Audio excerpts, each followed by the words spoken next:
पुढच्या 24 तासात दक्षिण मुंबईतले रस्ते मोकळे करण्याचे आदेश हायकोर्टानं सरकारला दिलेत। गणेशोत्सवात मुंबईत कोंडी व्हायला नको, त्यामुळे मुंबईतले रस्ते मोकळे करा, आंदोलकांना रस्त्यावरून हटवा असे निर्देश कोर्टानं सरकारला दिलेत। उद्या दुपारी 4 वाजेपर्यंत ही कारवाई करा असे निर्देश कोर्टानं दिलेत। मुंबईत अजूनही बाहेरून आंदोलक लाखोंच्या संख्येने येत असतील तर अशा सर्व आंदोलकांना मुंबईच्या वेशीवरच थांबवा असे निर्देश कोर्टानं दिलेत। त्यामुळे मात्र आता आंदोलक आणि पोलिसांमध्ये संघर्ष पेटण्याची चिन्ह आहेत। बघा कोर्टात आज नेमकं काय काय घडलं त्यावर एक नजर टाकूया आपण। मुंबईत आंदोलक येत असतील तर ते वेशीवरच त्यांना अडवा, आझाद मैदानाव्यतिरिक्त इतर कुठे आंदोलन नको असंही कोर्टानं म्हटलंय। रस्त्यावरील आंदोलकांना उद्या दुपारी 4 वाजेपर्यंत हटवा। गणेशोत्सवात मुंबईत कोंडी व्हायला नको,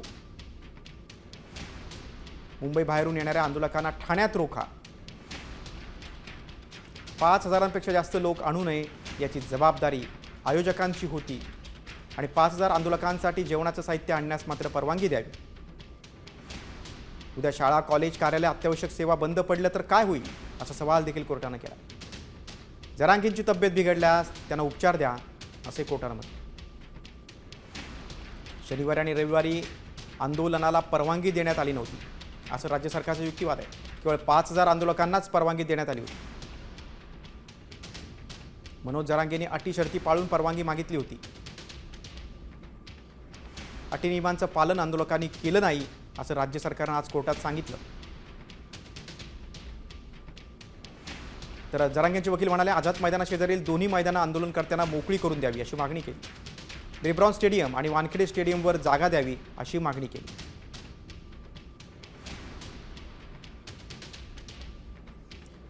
खाद्याची दुकानं शौचालय बंद करण्यात आली होती, याकडे देखील मराठा समाजाचे वकील आशिष राजे गायकवाड यांनी लक्ष वेधलं।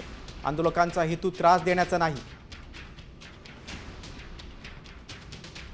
मूलभूत सुविधा न मिळाल्यानं आंदोलक संतप्त झाले असं मराठा समाजाच्या वकिलांनी म्हटलेलं आहे।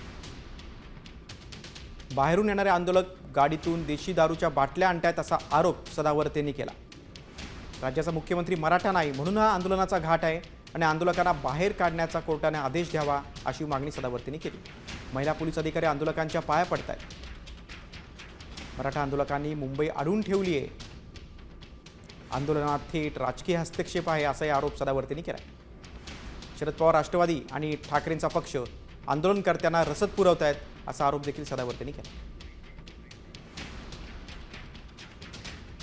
काल तुमच्या सर्वांसमोर सांगितलंय, असं कुणी करत असेल, कुणी घुसखोर असेल, मुद्दाम करत असेल, त्यांना तुम्ही तुमच्या भाषेत उत्तर द्या।